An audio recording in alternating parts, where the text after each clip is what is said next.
Hello friends, Radhe Radhe. તમે બધા વિચારી રહ્યા છો કે હમણાંથી વિડીયો અપલોડ કેમ નથી આવતા, પણ એનું કારણ એ છે કે હમણાં જ લગ્ન પ્રસંગ ને ઘરના કામકાજમાં હું અપલોડ નહોતી કરી શકતી. એટલા માટે આજથી હવે રેગ્યુલર હું વિડીયો અપલોડ કરીશ. તો આજની હું રેસીપી લઈને આવી છું શુગર ફ્રી ખજૂર પાક. તો ચાલો હું તમને શુગર ફ્રી ખજૂર પાકની રેસીપી બતાવીશ.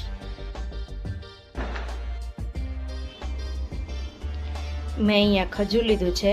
ખજૂરને મેં અહીંયા મિક્સર ગ્રાઇન્ડરમાં પીસી લીધું છે અને મેં એને બાઉલમાં કાઢી લીધું છે.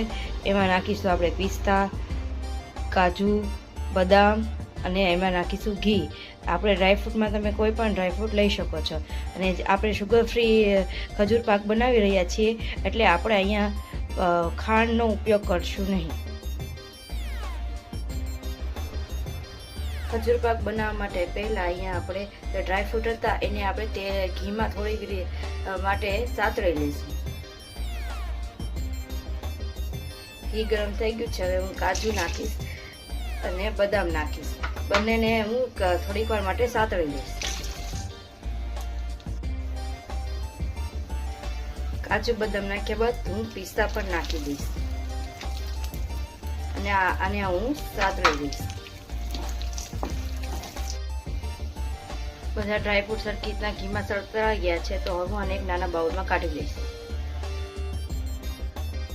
તમે જોઈ શકો છો મેં અહીંયા ખજૂર પાક બનાવવા માટે મેં અહીંયા ઘી ગરમ કરવા મૂકી દીધું છે. ગરમ થઈ જાય પછી આપણે જે ખજૂરને મિક્સરમાં જે ગ્રાઇન્ડ કરેલું હતું તે આની અંદર નાખી દઈશું.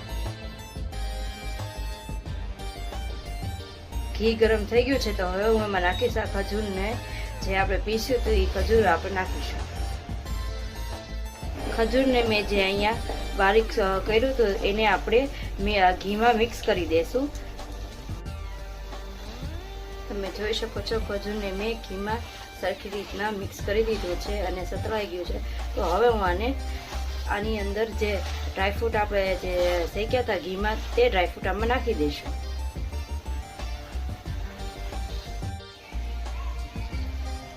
મેં અહીંયા બધા ડ્રાયફ્રૂટ નાખી દીધા છે તો હું બધા ડ્રાયફ્રૂટને આમાં મિક્સ કરી દઈશ.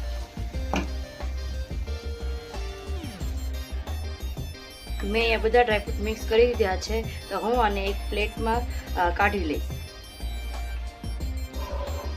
મેં એક પ્લેટમાં થોડું ઘી ચોપડી દીધું છે ફરતે. હવે હું જે આપણે ખજૂરમાં ડ્રાયફ્રૂટ મિક્સ કરી દીધા હતા તો હવે હું એને આમાં પાથરી દઈશ અને પછી એના હું કટકા કરી લઈશ.